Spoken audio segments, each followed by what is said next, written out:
Chapter 33. Bach and his companions crossed back into Imarina that evening. They intended to retrace their route back to Ithenel as quickly as they could. They had to return to the king and the royal council before Salandrian and whatever corrupt forces he had assembled within the House of Magic had a chance to strike from the inside. But they could only go so far so fast and needed to rest their horses and themselves on Nassim's outskirts. Wingate found a barn left abandoned by farmers fleeing the blight. He tied their horses up and the group went inside for a few precious hours of sleep. This gave Bach a chance to minister to Karagian's injuries again. His infection remained severe despite Bach's attempts to treat it on the road. Karagian even winced when Bach changed his bloody dressing, something the young healer doubted he would ever see. Karagian drifted off into an uneasy, Yorka-induced sleep. Bach stretched out on a bare patch of dirt beside his patient.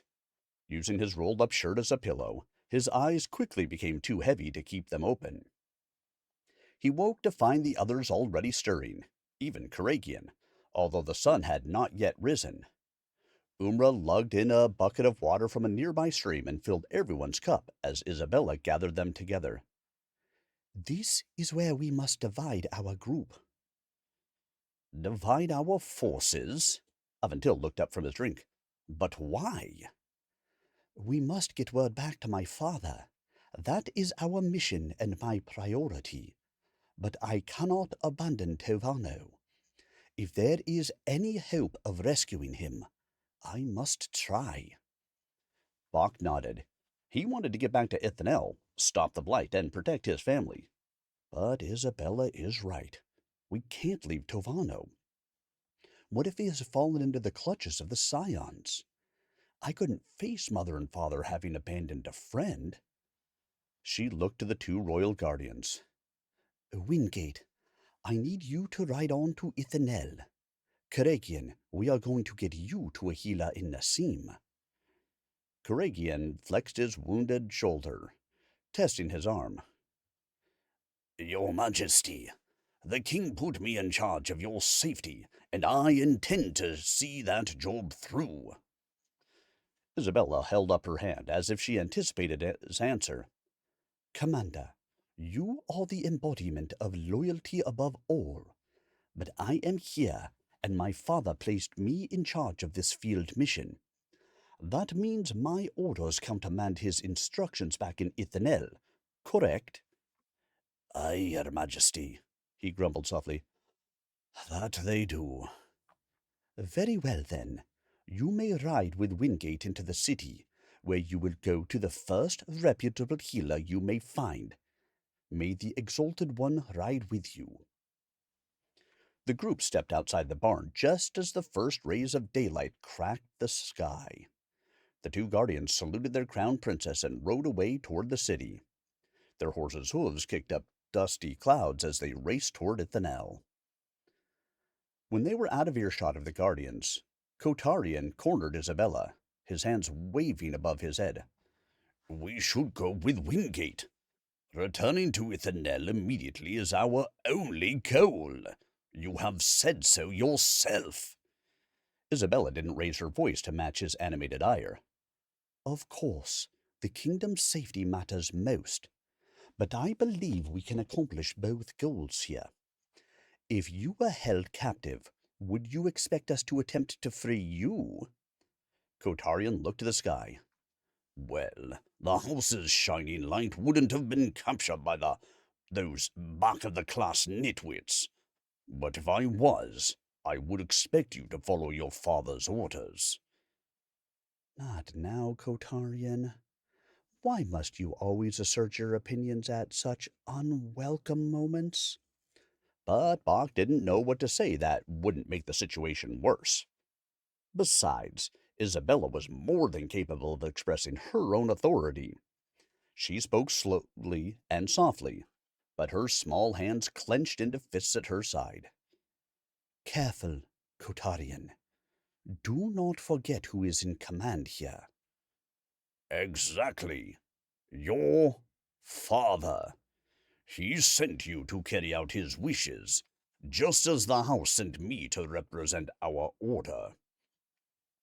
Isabella waited until Kotarian had finished, then paused briefly to take a deep, measured breath.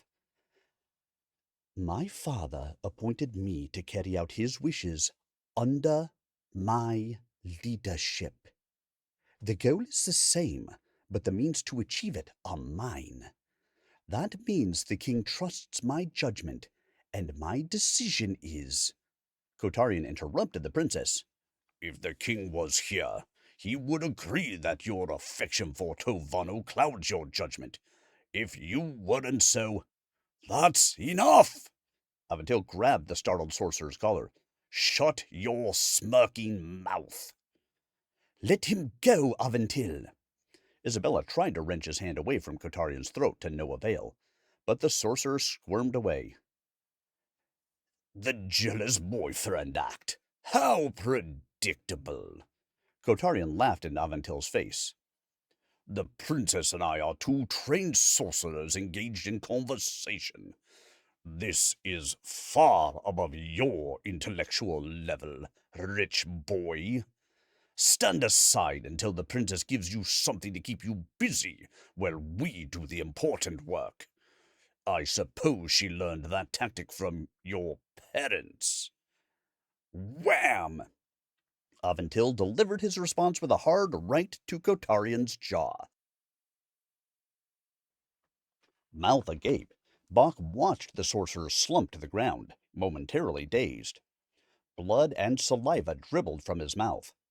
When Kotarian recovered his bearings enough to realize what had happened, he touched his bleeding lip with his fingers and ran his tongue under his lower lip to make sure he hadn't lost any teeth.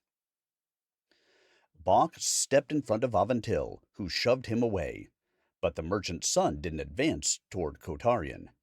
Instead, he stood where he was, fists drawn and waiting for the sorcerer's response. Stop it, Isabella cried. Please, do not fight. But if Kotarian heard her, he did not care.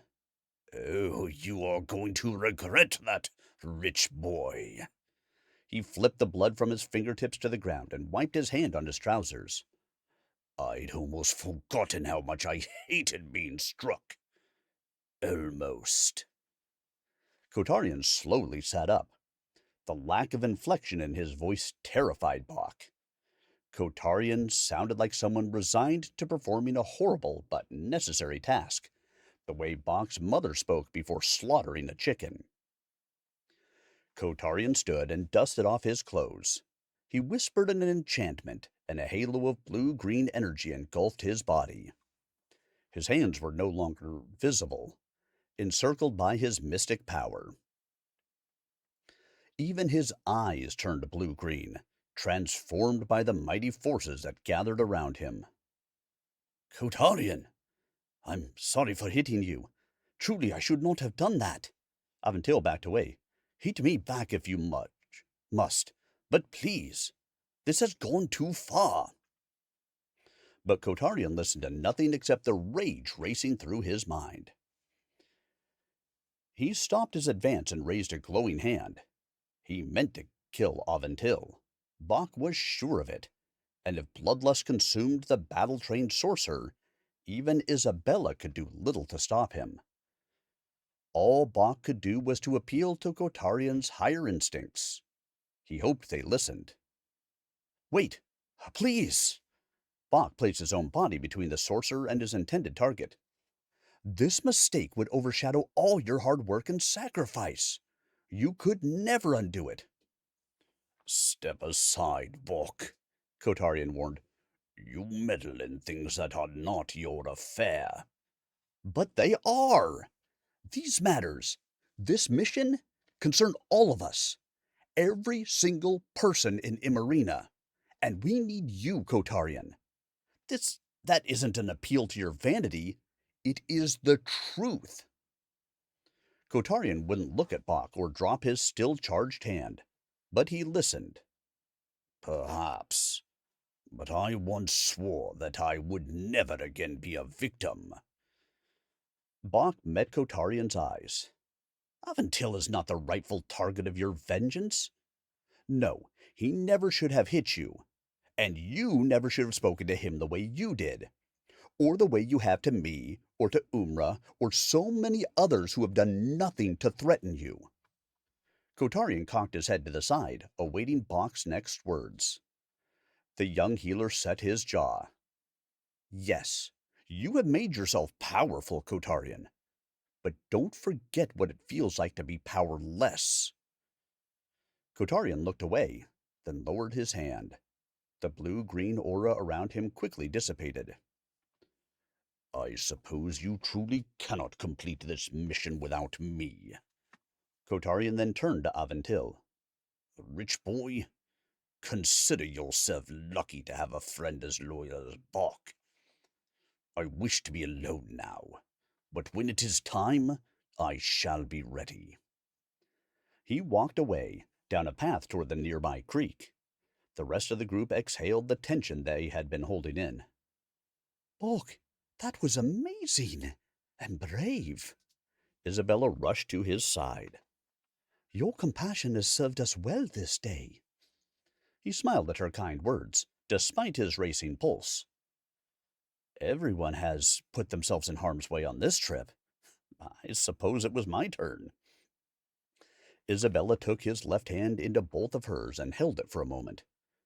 As nice as her soft hand felt in his, Bok realized it was a gesture of friendship. Nothing else. But Aventil shot them both a stern glance. "By all means, attend to Bok.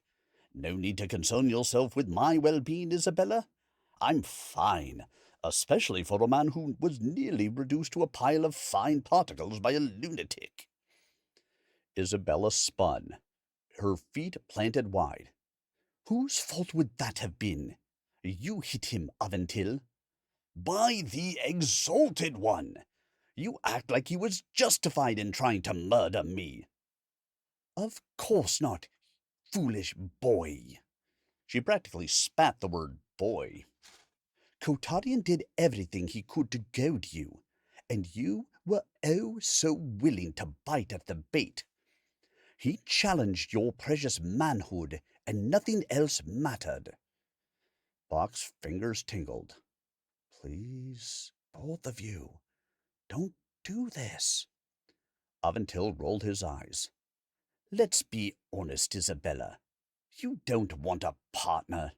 You want someone who will do anything the Crown Princess asks without question, like Bok does. No offense intended, Bok, but we all know that is the truth." Bok said nothing because it was, in fact, true. Even if she was withholding information about his past. But hearing Aventil frame my loyalty to Isabella in such a pathetic light hurts. After all, the merchant's son is my friend, too. "This is not about Bok. It is about you, Aventil. You hardly are the only one whom Kotarian has taunted. But rather than act the bigger man as Bok has done, you behave like a pub hooligan brawling over a card game." Aventil's pale face flushed crimson. "You truly are angrier with me than with Kotarian. Whose side are you on exactly?" "Yes, I am angrier with you. Whatever he is, Kotarian will not be Prince Consort one day. This is not some rich boy's game. Actual lives depend on our efforts. I know you are just a month shy of 19 summers, but it is time that you grew up, Aventil." Just stop it. Bok did not want to see such anger between two people he cared for so much. The stress of their plight weighed on them all. Now it seemingly tore them apart. "Oh, is that right, Your Majesty?" he sniffed, letting her formal title hang in the air. "You don't think I'm aware of the stakes on a mission I volunteered to serve on, so that I could be by your side?" His voice cracked. "I know. Being crown princess is a difficult job, and you are devoted to your duty. But sometimes I wish you realized the rest of us have our own burdens to carry.